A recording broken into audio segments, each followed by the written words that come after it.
मैं मुन्नी को बहुत चाहता हूँ, अपनी जान से भी ज़्यादा। मेरा बस चलता तो तमाम उम्र उसे अपनी पलकों पर बिठा कर रखता। उसका नौकर बनकर रहने में भी मुझे कोई गुरेज न थी। फिर चुप क्यों रहे? बाबा ने उसे टोकते हुए नज़रें उठाकर देखा तो अनुराग ने नज़रें झुका ली। झुकी नज़रों और भर्राए गले से फिर कहना आरंभ किया, बाबा, आपकी और मुन्नी की इज्जत की खातिर मैं जानता था यदि आपसे कहता तो आप इस रिश्ते को भी स्वीकार कर लेते, लेकिन समाज आपके विरोध में खड़ा हो जाता। एक ठाकुर की लड़की का रिश्ता ब्राह्मण के बालक संग होता, इसे दोनों थोक बर्दाश्त नहीं करते। खून की नदियां बह जाती गांव में। बहुतेरे घरों का सुख शांति सब चौपट हो जाता। मुन्नी के चरित्र पर उंगलियां उठती कि लड़की का चाल चलन बचपन से ही खराब था। ये बात मैं कभी नहीं सह सकता था। अनुराग ने बदस्तूर कहना जारी रखा, मुन्नी का हृदय एकदम बच्चे की मादिन निश्चित है। उसे तो ये भी नहीं पता कि मेरी भावनाएं उसके प्रति कब और कितनी बदली। फिर कैसे मैं उस पर उंगलियां उठने देता? वह मुझे अनुदा बुलाती है। बड़े भैया से ज़्यादा मुझे अपने करीब माना उसने तो कैसे उसकी भावनाओं को ठेस पहुंचाता। आप यकीनन मान जाते इस रिश्ते के लिए, लेकिन मुन्नी, वह तो शोर मचाकर दिन रात एक कर देती। जीवन में कभी किसी को दा नहीं कह पाती। एक और भी मुख्य कारण रहा मेरे चुप रहने का। बचपन से आपके घर में रहा हूँ। अपने बच्चों की तरह मुझे रखा आपने। इतना प्यार और सम्मान दिया जिसकी कभी कल्पना भी नहीं कर सकता था। यहाँ तक कि मुझे अपने जनक और जननी भी याद नहीं आए। हमारी आर्थिक स्थिति आप बखूबी जानते थे। यदि आप नहीं लेकर आते तो आज कहीं मंदिर में पुजारी ही बना बैठा होता। अपने सुख के लिए मैं गद्दार नहीं कहलाना नहीं चाहता था कि जीवन भर मुझे यही बात कचोटती रहे कि जिस थाली में खाया उसी में छेद कर दिया। अनुराग की आवाज़ का कंपन बाबा बखूबी समझ पा रहे थे। बाबा अपनी कुर्सी से उठे और अनुराग के दोनों कंधे पकड़ लिए। फिर एक हाथ से उसकी झुकी गर्दन उठाई तो दोनों आँखों से गंगा जमुना की पवित्र धाराएं बहती दिखी।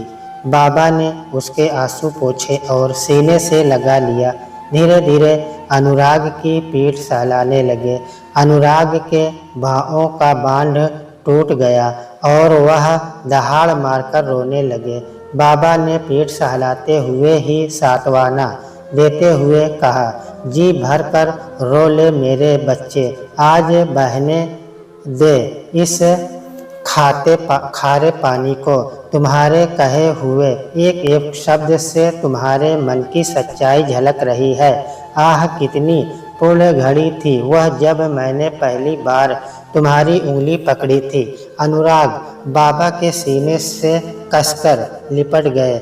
जब जी भरकर रो चुके तो थोड़ा सा सहमसाए। बाबा ने उन्हें अपने सीने से अलग करके पास की मेज पर रखा पानी का गिलास उठाया और अनुराग को जबरदस्ती पिलाया। पानी पीने से या फिर बाबा के सीने लगकर रोने से। कारण चाहे जो भी रहा हो, लेकिन अनुराग खुद को बहुत हल्का महसूस कर रहे थे।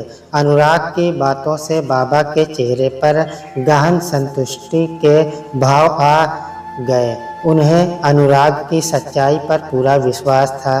फिर से एक गहरी सांस लेते हुए उन्होंने एक आखिरी सवाल दाग दिया, अनु, एक बात और बता दो बेटा कि जब तुम मुन्नी से इतना प्रेम करते थे तो जाते जाते उसे दुख क्यों दिया, उससे मिलने क्यों नहीं आए? इसका भी कारण है बाबा, बताता हूँ। अनुराग के मुंह से उसके मन की बात सुनकर बाबा को दुख के साथ बेहद गर्व भी महसूस हो रहा था। उनका चयन गलत नहीं था। अनुराग सुशील और होनहार ही नहीं, मर्यादा पालन के लिए किसी भी हद तक के दर्द को सहने का सामर्थ्य रखते थे। बाबा ने गर्वीले अंदाज में से अनुराग की पीठ थपथपाई। अनुराग ने बाबा को फिर से आराम कुर्सी पर बैठाकर कहना आरंभ किया, बाबा, मुन्नी की नज़र में मैं महज उसके परिवार पर एक आश्रित ही रहा हमेशा। अगर आप बचपन में उसे नहीं डांटते तो शायद वह मुझसे उतनी इज्जत से पेश नहीं आती जितनी इज्जत से हमेशा आई। मैं तो उसकी नज़रों में सदैव खटकता ही रहा, क्योंकि उसके बाबा का प्यार जो बटा वह भी एक अजनबी के साथ। उसने मुझे सिर्फ अपने सहायक के तौर पर देखा। धीरे धीरे मैं उसकी आदत बन गया। अपने हर काम के लिए उसे सिर्फ अनुदा दिखाई देते थे। इसमें कोई शक नहीं कि उसने मुझे बहुत इज्जत दी, लेकिन उसके मन में मेरे प्रति प्रेम लेशमात्र भी नहीं था। मुझसे बेहद उसे कौन जान सकता है। बाबा अचानक से हल्की सी हंसी हंस दिए और कहने लगे, सही कह रहे हो बेटे, तुम्हारे आने के बाद जब मैंने तुम्हें उसका ध्यान रखने देता तो मैं स्वयं ही कितना निश्चिंत रहने लगा था। तभी तो तुम्हारी भावनाएं भी नहीं पकड़ पाया। अनुराग ने गहरी सांस लेते हुए कहा, मुझे उसकी यही आदत छुड़ानी थी बाबा। ससुराल में हर बात पर उसके अनुदा सामने नहीं खड़े हो सकते जब तक उसका यह सहारा नहीं हटेगा। वह किसी और की तरफ न तो देखेगी, न प्रेम को समझेगी और न ही स्वयं सिद्धा बन पाएगी, और शायद न ही मनोहर जी को कहते कहते एक पल को चुप हो गए। एक पल रुककर फिर से कहने लगे, अनुराग, उसमें बदलाव लाने के लिए मुझे खुद के प्रति उसमें गुस्सा पैदा बेहद ज़रूरी है। इससे बेहतर अवसर मुझे और नहीं मिलता। अब जब भी उससे मेरी याद आएगी, उस पर मेरे प्रति आया क्रोध हावी हो जाएगा। बाबा की आंखें विस्मय से बड़ी होती जा रही थी। अनुराग मनोविज्ञान को इतना ज़्यादा समझते हैं, उन्हें इसका ज़रा भी भान भी नहीं था। उधर अनुराग सर झुकाए हुए कहते जा रहे थे, बाबा, अब जब भी मुझे आवाज़ लगाने का मन होगा, उसके अंतर्मन से यही आवाज़ आएगी, हो हाँ जाने दो, जैसे मैं ये काम कर ही नहीं सकती। उसकी दृष्टि, निष्ठा और समझदारी देखिए। गाड़ी के शीशे में मुझे देखकर भी कैसे खुद पर काबू किया। आप देखिएगा, मुन्नी अब बदल जाएगी, उसकी शरारतें कम हो जाएगी, ससुराल से कभी शिकायत नहीं आने देगी। अनुराग ने नज़रें उठाकर बाबा की तरफ देखा तो सकपका गया। बाबा की आंखें नम हो रही थी। आंसू रोकने की जंग जारी थी, जिसकी वजह से लाली झलकने लगी थी। बाबा तड़प कर कह उठे, अनुराग, बाबा, अनुराग, तुम बहुत बड़ा दिल रखते हो मेरे बच्चे। मैं तो कल्पना भी नहीं कर सकता उन बातों की जिन बातों को तुम जीवन में जी गए। उफ, कितना दर्द तुमने सहा है और सहोगे, यह सोचकर दिल बैठने लगता है। मैं तो ईश्वर से तुम्हारे लिए हर सुख की कामना करता हूँ। तुम्हें ऐसी जीवन संगिनी मिले जो मुन्नी को हटाकर तुम्हारे दिल में जगह बना सके। बाबा कहते हुए अनुराग बाबा के चरण पकड़कर सुबकने लगे। मुन्नी की जगह कोई नहीं ले सकता, इसीलिए मैं विवाह नहीं करूँगा। किसी और के साथ ये अत्याचार कभी नहीं कर सकता। जब मैं जीवन संगिनी को पूर्ण समर्पण नहीं दे सकता तो मुझे विवाह का भी अधिकार नहीं। 2 दिन बाद मुन्नी पग फेरे के लिए आएगी। उसके जाने से पहले मैं वापस नौकरी पर चला जाऊंगा। उसके सामने आकर उसका गुस्सा ठंडा नहीं होने दूंगा। इतना कहते ही अनुराग उठे और तेज कदमों से बाबा के कमरे से बाहर चले गए। बाबा न जाने कितनी देर तक दरवाजे की तरफ देखते रहे, पलक तक झपकना भूल गए थे। अनुराग के कमरे से जाते ही सन्नाटा छा गया। रह रहकर बाबा को कुछ कचोट रहा था। कहीं अनजाने में उनसे अनुराग के साथ अन्याय तो नहीं हो गया? नहीं, कोई अन्याय नहीं किया है मैंने। आखिर अनुराग की कही बातों का कोई तोड़ भी तो नहीं मेरे पास। ये लड़का उम्र का भले ही कच्चा है, लेकिन समझदारी में तो सभी का गुरु निकला। क्या दूरदृष्टि पाई है, हर अच्छाई बुराई को सोचकर चलता है। ये मेरी माँ इस लड़के को जीवन में सारी खुशियाँ देना। उनका मन अनुराग के लिए दुआओं में जुट गया और वहीं आराम कुर्सी पर झूलते झूलते नींद के आगोश में चले गए। सुबह जब आँख खुली तो दोपहर के 12 बज चुके थे।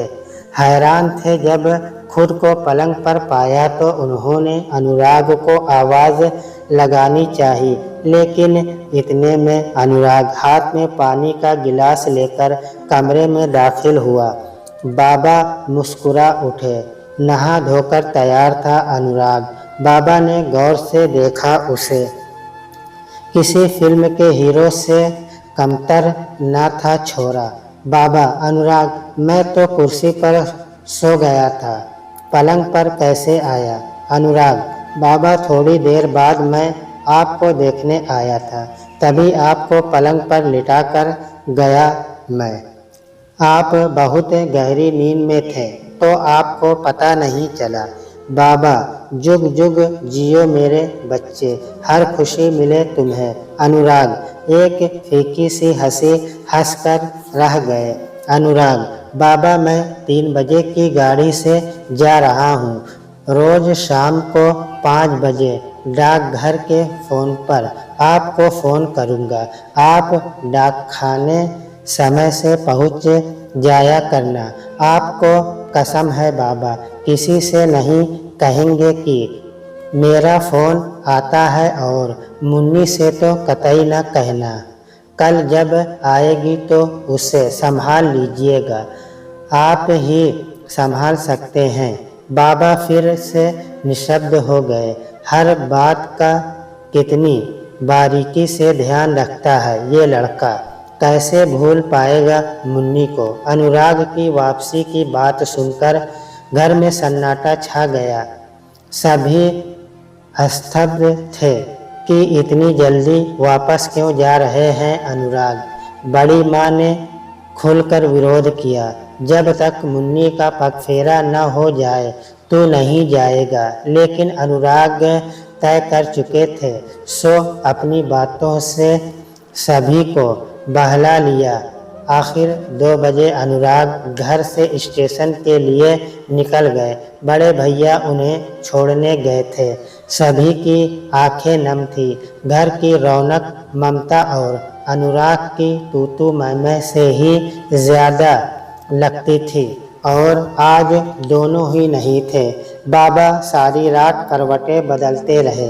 बेचैनी हावी थी कि कल मुन्नी आएगी और अनुराग को पूछेगी तो कैसे संभालेंगे। सुबह से ही घर में उत्सव का माहौल था। सभी साफ सफाई में जुटे हुए थे।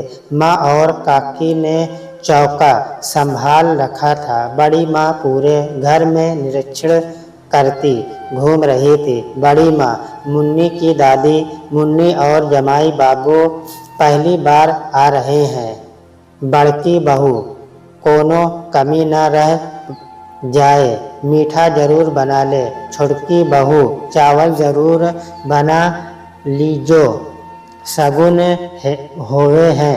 खाने में पहले चावल और घी बूरा ही देना बाबू को, उसके बाद सब्जी रोटी भूलना नहीं। अभी बता दे रही हूँ।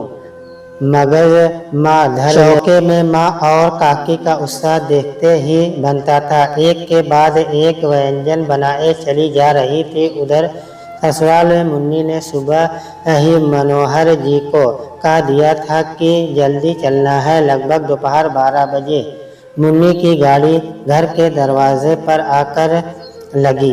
एक पल भी गवाए बिना आपको लगता था कि मुन्नी नाम की बला जैसे हमेशा के लिए गई नहीं।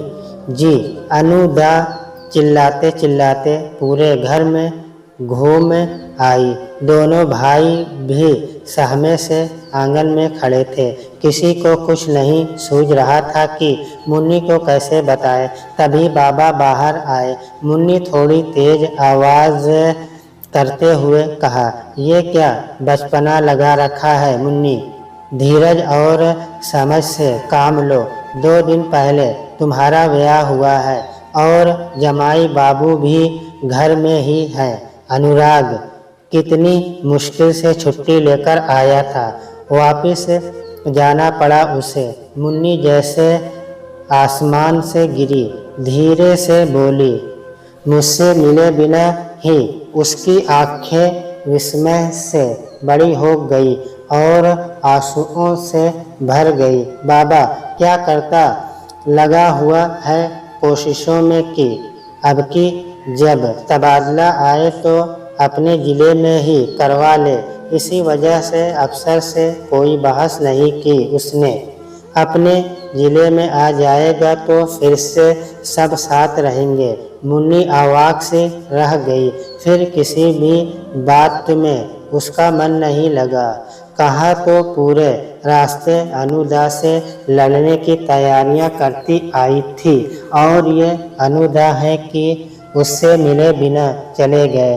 धीरे धीरे उदासी भयंकर गुस्से में तब्दील होती जा रही थी।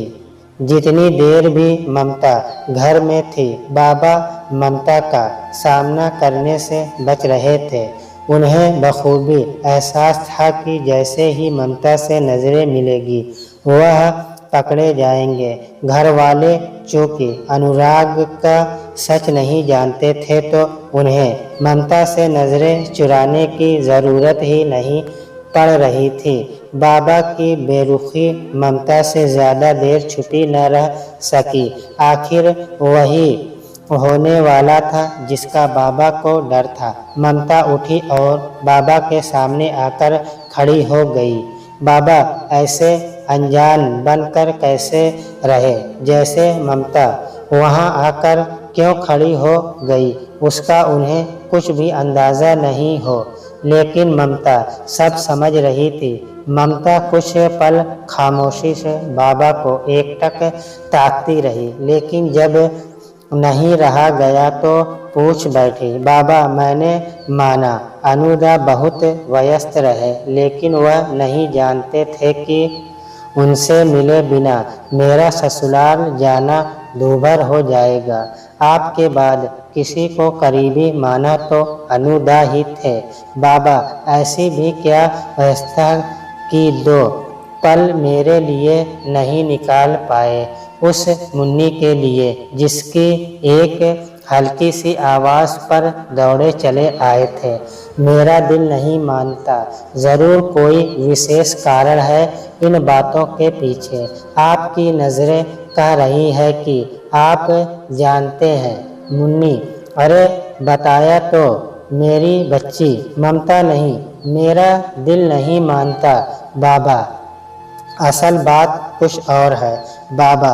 अरे जिद न कर मेरी बच्ची, कोई बात होती तो क्या तुझे नहीं बताता मैं ममता।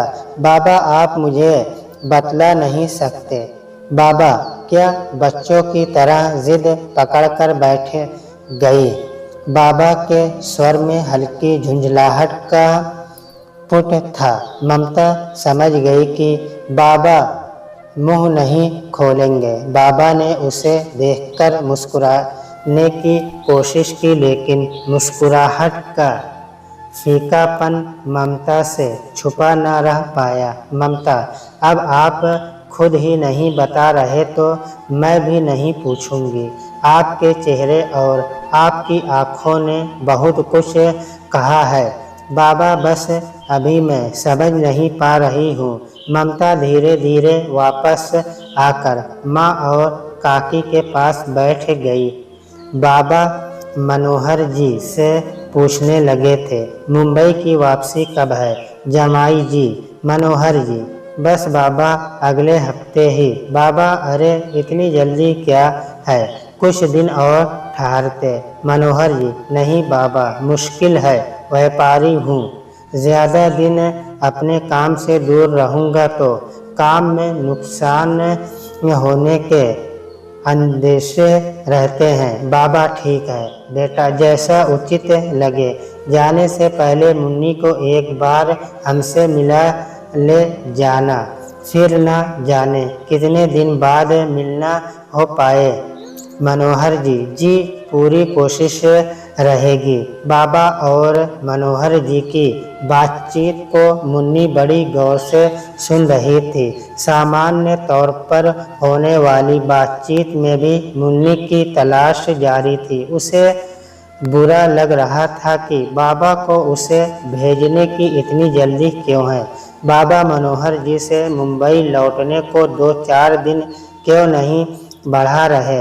लगातार बाबा की तरफ देखे जा रही थी, लेकिन बाबा पलटकर उसे नहीं देख रहे थे। बाबा का यूं नज़र चुराना उसके शक के दायरे को विस्तृत करता जा रहा था। समझ नहीं पा रही थी कि जो बाबा उसे पल पल निहारा करते थे, वह उससे नज़रें क्यों चुरा रहे हैं। अंततः मुन्नी पगफेरे की रस्म के बाद ससुराल लौट चली। गाड़ी में बैठने से पहले मुड़कर उसने हवेली की तरफ देखा। उसकी आंखों के भाव देखकर बाबा का कलेजा छलनी हो गया। मुन्नी की आंखें भर आई, लेकिन रोने से खुद को रोक लिया। माँ, काकी, बड़ी माँ, बाबा, काका और चारों भाई हाथ बांधे खड़े रह गए और आंगन की चिड़ियाँ फुर्र से उड़ गई। गाड़ी में बैठी बैठी ममता अनुदा के ख्यालों में खोई रही। आखिर क्या कारण था जो अनुदा उससे मिले बिना ही चले गए। कोई साधारण बात नहीं है ये। वर्तमान में लौटी जब सासू माँ, जेठानी और ननद उसे गाड़ी से लेने आए, उनकी चुहल से ममता के चेहरे की हंसी लौट आई थी। एक एक करके पूरा सप्ताह बीत गया। ससुराल में ब्याह के बाद की रस्मों में ममता ऐसी खोई कि एक सप्ताह कैसे बीत गया उसे पता भी नहीं चला। ममता के मुंबई जाने का दिन भी आ गया। ससुराल में भरपूर मान सम्मान मिला था उसे। मायके की याद आती थी तो उसमें अनुदा के नाम से टीस उठती थी, लेकिन ममता अपने मन को समझाने में कामयाब हो चुकी थी। समय की कमी को देखते हुए ससुर जी ने तय किया कि ममता मायके में मिलने नहीं जाएगी। मायके वाले एयरपोर्ट पर आकर ममता से मिल लेंगे। पहली बार हवाई जहाज में बैठने जा रही थी मुन्नी। डर के साथ फिर अनुदा का सुरक्षा चरण उसे याद आया। इस बार गर्दन झटक कर खुद को अनुदा की यादों से बाहर निकालते हुए बुदबुदाई, अगर दा मुझसे मिले बिना जा सकते हैं तो मैं भी इतनी फालतू नहीं जो उन्हें बार बार याद करूं। एक बार फिर से बचपन की हटी मुन्नी पहली बार हवाई जहाज में बैठने जा रही डरी सहमी हुई सी नवविवाहिता ममता पर भारी पड़ गई। एक पल को आंखें बंद की और कसकर मनोहर जी की बाँह पकड़ ली। मनोहर जी को समझते हुए देर न लगी कि ममता डरी हुई है। उन्होंने ममता के हाथ को हैले से थपथपाते हुए प्रेम से कहा, ममता डरना नहीं, बिल्कुल भी कुछ नहीं होगा। तुम्हें पता भी नहीं चलेगा कि तुम जमीन पर नहीं आसमान की ऊंचाइयों पर उड़ चली हो। ममता ने आंखें बंद कर रखी थी, इतनी डरी हुई थी कि कुछ सुनना नहीं चाहती थी। मनोहर जी की बातें सुनकर मन को ठंडक तो मिली, लेकिन उसका डर कम नहीं हुआ। बस प्रत्युत्तर में हामी भरकर चुप ही रही और यथावत बाँह को कसकर पकड़ते रही। ममता की मनोदशा मनोहर जी से छुपी नहीं थी, अतः मन ही मन मुस्कुराकर चुप रह गए।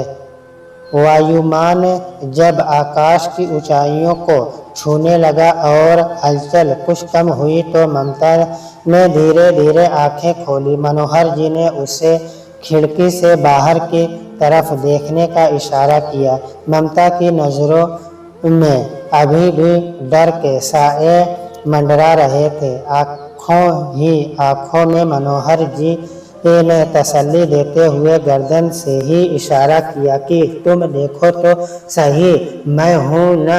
ममता ने सहमी डरी नजरों से बाहर की तरफ देखा तो देखती रह गई। आंखें आश्चर्य से फैल गई। नीचे घर माचिस की डिब्बी जैसे दिखाई दे रहे थे। तभी बादलों के झुंड नजर आने लगे। विमान अब बादलों के ऊपर से उड़ रहा था। वह खुशी से चिल्ला उठती, लेकिन मनोहर जी ने इन वक्त पर उसे संभाल लिया। पिछले एक सप्ताह में ममता मनोहर जी के इतने करीब नहीं आई थी जितना आज विमान में बैठकर आई। कारण बस एक ही था कि ममता को आज मनोहर जी से वही संभल मिला जो अनुदा उसे दिया करते थे।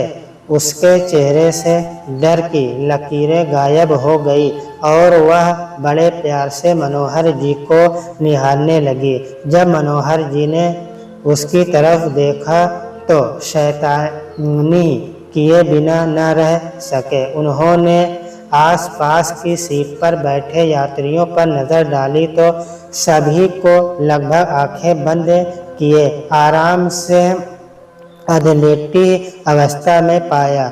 उचित अवसर जानकर उन्होंने अपने होठ ममता के होठ पर रख दिए। बंद कमरे की हरकत जब दुनिया जहान के बीच में हुई तो ममता लाज से सिमट गई। उसे मनोहर जी से ऐसी शरारत की उम्मीद नहीं थी। जल्दी से खुद को संभाला और प्रेम से अभिभूत होकर अपना सिर मनोहर जी के कंधे पर रख दिया।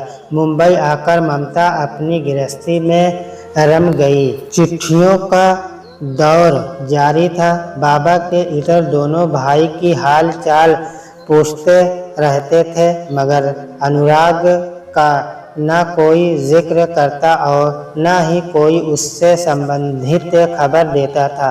ममता की सुविधा के लिए मनोहर जी ने फ़ोन भी लगवा दिया था। उधर ममता के दबाव से बाबा को भी फ़ोन लगवाना पड़ा। अब तो मायका महज एक फ़ोन की दूरी पर था। धीरे धीरे ममता के दिलो दिमाग से अनुराग की यादें हल्की होने लगी थी। 2 साल बाद ममता ने बेटे को जन्म दिया। मनोहर जी की माँ उसके पास पहली बार रहने आई। मायके से बस बड़े भैया ही आ पाए। सभी ने कहा, जब छोटे को लेकर ससुराल आओगी तभी मिलने आएंगे। ममता को प्रतीक्षा थी शायद अब अनुदा का फोन आए, लेकिन अनुदा खुद को पत्थर कर चुके थे। 4 महीने के लिए आई थी ममता की सास, लेकिन सास बहू की ऐसी छनी की अब पूरा साल हो गया था उन्हें आए हुए। ममता ने उन्हें बेटे के जन्मदिन के बाद जाने को राजी कर दिया था। मोटी मोटी आंखों में आंसू भरकर सास ने कहा था, क्या आप अपने पोते के पहले जन्मदिन पर भी नहीं होंगी? कोई तो अपना साथ हो। माँ मनोहर जी की माँ पिघल गई और रुकी रही। मनोहर जी ने माँ से सलाह मिलाकर बेटे का पहला जन्मदिन गांव में मनाना तय किया, क्योंकि बाकी सभी परिवारजन तो गांव में ही थे। ममता ने भी खुशी खुशी हामी भर दी, क्योंकि इसी बहाने मायके जाने का अवसर भी मिलना तय था। बहुत धूमधाम से जन्म महोत्सव संपूर्ण हुआ। सभी आए, लेकिन अनुदा अभी भी नाराज थे। ममता मायके वालों के साथ 1 सप्ताह के लिए मायके आ गई।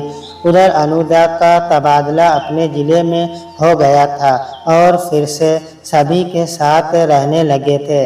जैसे ही ममता के 1 सप्ताह के लिए मायके आने की खबर सुनी, उन्होंने अपना बोरिया बिस्तर बांध लिया। 1 सप्ताह के लिए जाना होगा बाबा, अनुराग बाबा से कह रहे थे। सरकारी काम है, मना भी तो नहीं कर सकता बाबा, अब मुझे धोखा नहीं दे सकता। अनु बेटे, जानता हूँ मुन्नी के सामने न आने के लिए भाग रहे हो, लेकिन एक शर्त पर जाने दूंगा। बस ये बता दो कि विवाह करने का इरादा कब का है? अनुदा, बाबा ये अत्याचार है मुझ पर। आपसे कितनी बार कहा कि मैं शादी नहीं करने वाला। बाबा ठीक है, मैं मुन्नी से कह दूंगा। तुम विवाह के लिए राजी नहीं? कहते कहते बाबा कमरे से बाहर जाने लगे। अनुराग ने तेजी से बढ़कर उनका हाथ थाम लिया। अनुदा, बाबा उसके ज़हन से उतरने लगा हूँ मैं, अब मुझे याद नहीं करती। मेरे बिना जीना आ चुका है उसे, तो क्यों ऐसा कहते हो? बाबा मैं कुछ नहीं जानता अनुराग, या तो मेरे कहने से विवाह के लिए राजी हो जाओ, नहीं तो मुन्नी ही राजी करेगी। फिर एक पल को अनुराग चुप हो गए, फिर कहने लगे, ठीक है बाबा, मैं राजी हूँ। आप लड़की पसंद कर लीजिए, लेकिन मेरी एक शर्त है। बाबा के मन में खुशी की उमंग तैरने लगी। झट से कह दिया, मुझे तुम्हारी हर शर्त मंजूर है बेटे, बस तेरा घर बस जाए तो मैं सुकून से आंखें बंद कर सकूंगा। अनुराग ने गंभीर होते हुए कहा, बिना सुने ही जवाब दे है आपने बाबा। शर्त सुनकर मुखर न जाना बाबा, मुझे तेरी हर शर्त मंजूर है, बिना सुने ही। अंधा क्या चाहे 2 आँखें, बस जुबान दी तुझे, बोल बेटे क्या शर्त है तेरी? मेरी शादी में मुन्नी को नहीं बुलाया जाएगा। आप चाहे जो बहाना करना, लेकिन मुन्नी सम्मिलित नहीं होगी। साथ ही विवाह बहुत ही सादगी से होगा। बाबा को काटो तो खून नहीं जैसे हालात हो गई। दर्द भरी आवाज में बस इतना ही कह पाए अनुराग ने तुरंत उनके मुंह पर अपना हाथ रख दिया। बाबा आप जुबान दे चुके हैं। जिस कमरे में कुछ पल पहले खुशी की तरंगे नाच रही। वहीं अब मरघट का सा सन्नाटा गुंजायमान था। दोनों के हृदय खूब वाद विवाद हुए। बाबा ने हर तरफ से अनुराग को समझाने की कोशिश की, लेकिन अनुराग की जिद के सामने उन्हें झुकना ही पड़ा। उनसे कमरे का सन्नाटा सहन नहीं हो रहा था, तो वह लड़खड़ाते कदमों से धीरे धीरे अपने कमरे की तरफ जाने लगे। अचानक कुछ ज्यादा ही लड़खड़ाए और गिरने को हुए तो अनुराग कुछ संभलते और दौड़कर बाबा को पकड़ लिया। अनुराग उनका हाथ पकड़कर उनके साथ चलने लगा। अनुराग, मुझे माफ़ कर दीजिए बाबा, लेकिन मुन्नी के उज्ज्वल भविष्य के लिए मेरा उससे दूर रहना बेहद ज़रूरी है। अगर एक बार भी मेरा उसका सामना हुआ तो उसकी सारी शिकायतें और सब गिले शिकवे दूर हो जाएंगे। वह फिर से मुझे अपनी आदत बनाने में ज़्यादा वक्त नहीं लेगी और कोई पति यह बर्दाश्त नहीं करेगा कि उसकी पत्नी के जीवन में किसी दूसरे पुरुष की भी अहमियत है, भले ही वह किसी रूप में भी हो। मुझे अपनी जगह अच्छे से याद है। मुन्नी इस घर की इकलौती और सभी की लाडली बेटी है। जबकि मैं एक क्षण को अनुराग चुप हो गए। जानते थे कि अगर बात पूरी की तो बाबा आहत हो जाएंगे। उन्होंने क्या कभी भी किसी ने भूले से भी उसे परायेपन का एहसास तक नहीं होने दिया था। उसके बात को अधूरी छोड़ने की मंशा को बाबा भी अच्छे से समझ चुके थे। सहमति में गर्दन हिलाते हुए बाबा ने कहा, तुम्हारी बातें मुझे निःशब्द कर देती है अनुराग। एक तरफ तो मुझे खुशी है कि तुमने आखिर ब्याह के लिए रजामंदी दे दी, तो दूसरी तरफ मुन्नी को तुम्हारे विवाह में न्योता न देने की शर्त से वैयक्तिक हूँ। सबसे बड़ी उलझन तो यह है कि मैं मुन्नी को क्या कारण दूंगा जब उसे तुम्हारे ब्याह का न्योता नहीं भेजा जाएगा। अनुराग, बाबा भले ही कुछ भी कहिए, लेकिन यह स्थिति आप ही संभाल सकते हैं। वैसे भी मुन्नी किसी और को बख्शेगी नहीं और आपसे ज़्यादा सवाल करेगी नहीं। बाबा धीरे धीरे सहमति में सिर हिलाते हुए अपने कमरे में चले गए। घर वाले आश्चर्यचकित थे। अचानक से अनुराग के एक सप्ताह के लिए घर से जाने पर लेकिन किसी ने कोई सवाल खड़ा नहीं किया। मुन्नी के विवाह के बाद घर का माहौल ही बदल गया था। उसके रहने से जहां सारा दिन घर में जुगलबाजियां होती थी, अब सब शांत रहते थे। मुन्नी जब अनुदा से अक्सर लड़ती रहती थी, भले ही कोई ठोस वजह हो या नहीं हो, तो उसका आनंद सभी घरवाले उठाते थे और बीच बीच में बातों की फुलझड़ियाँ छोड़ते रहते थे। लेकिन अब न कोई झगड़ा, न झंझट और न ही कोई फुलझड़ी और धमाके। दोनों भाई शांत स्वभाव के थे, तो शोर शराबे से कोई ताल्लुक ही नहीं था। कभी कभी बड़ी माँ जरूर कहती थी, मुन्नी क्या ब्याही, जैसे इस घर की तो रौनक ही चली गई। सभी अनुराग के ब्याह के सपने देखने में लगे रहते, लेकिन अनुराग से कहने की जरूरत सिवाय बाबा के कोई न करता। मुन्नी के ब्याह के बाद से ही अनुराग की दुनिया भी बदल गई थी। बस नौकरी और बाबा की सेवा, जीवन का ध्येय ही जैसा यही रह गया था। बड़ी माँ कभी कभी कहती, अनुराग ए छोरे अब ब्याह कर ले, मुन्नी के जाने से घर सूना हो गया है। कुछ तो रौनक लौटेगी। तेरे सिर पर सेहरा बंध जाए तो और बच्चों की सोचें। अनुराग हंसकर टाल देते थे। क्या बड़ी माँ, घर की शांति नहीं सुहाती क्या? एक तूफान मेल गई है अभी तो, कुछ दिन तो शांति का आनंद लो। और क्या भरोसे की आने वाली रौनक ही लगाएगी।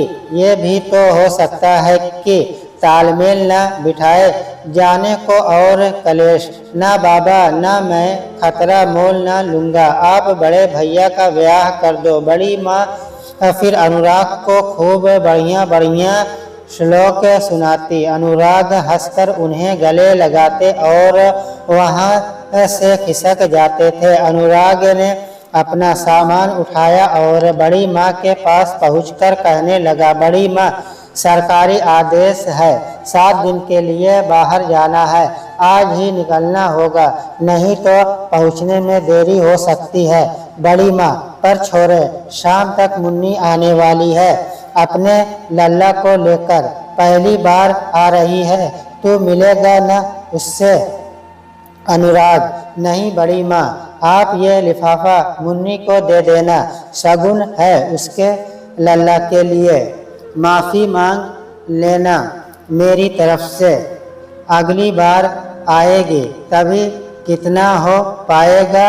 मन तो मेरा भी बहुत है लल्ला के साथ खेलने का, लेकिन क्या करूं, मजबूरी है। अम्मा, आप ही तो कहती हो न कि हाजी की नौकरी और नाजी का घर। बड़ी माँ को सत्य की स्थिति में छोड़कर अनुराग घर से निकल गए। अनुराग ने ठान लिया था कि ममता के सामने तो लल्ला से भी नहीं मिलेगा। जानता था उसे गोदी में उठाया तो मन का पारा यकीनन पिघल जाएगा और फिर भावनाओं का तीव्र बहाव वह सह नहीं सकेगा। बेहतर है दोनों माँ बेटे से दूर रहकर 1 हफ्ता सरकारी बंगले में गुजारा जाए। शाम होते होते घर की रौनक जैसे वापस आ गई। मुन्नी के लल्ला के स्वागत के लिए पूरा घर तैयार था। जैसे ही मुन्नी की गाड़ी रुकी, सभी मुख्य दरवाजे की ओर दौड़ पड़े। आरती और नजर उतराई के बाद काकी मुन्नी को बड़ी माँ के कमरे में ले गई। मुन्नी के ठहरने का इंतजाम उन्हीं के साथ था। मुन्नी, माँ, मेरा कमरा। मेरे कमरे को क्या किया जो मुझे बड़ी माँ के साथ ठहरा रही हो? माँ मुन्ने को निहारती रही जैसे कुछ सुना ही नहीं। ममता ने फिर से थोड़ी तेज आवाज में अपना सवाल दोहराया तो माँ ने गर्दन उठाकर कहा, मुन्नी, तुम्हारा कमरा अनुराग को दे दिया। अब देखो ना, तुम तो 2 साल बाद आई हो। अनुराग कब तक सूरज के कमरे में रहता? ममता के नथुने गुस्से से फूल गए। अनुराग, अनुराग, अनुराग, बस एक यही नाम रह गया है सभी की जुबान पर। पहले घर में आया, फिर आप सभी के दिल में, और अब मेरा कमरा भी गया। मुन्नी बड़ी माँ ने उसे टोका। क्या बिगाड़ा है उसने तेरा जो इतना पीछे पड़ी रहती है? सभी का कितना ख्याल रखता है, तुझे क्या पता? अब 1 हफ्ते के लिए गया है, देखना सभी परेशान हो जाएंगे उसके पीछे से।